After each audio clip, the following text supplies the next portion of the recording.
श्रीलक्ष्मी श्रीमहालक्ष्मी क्षीरसागर कन्यका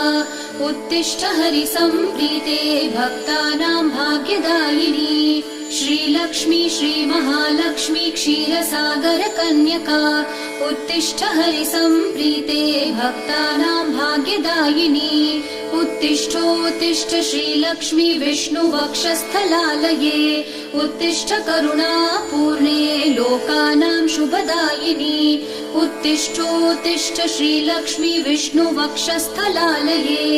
उत्तिष्ठ करुणापूर्णे लोकानां शुभदायिनी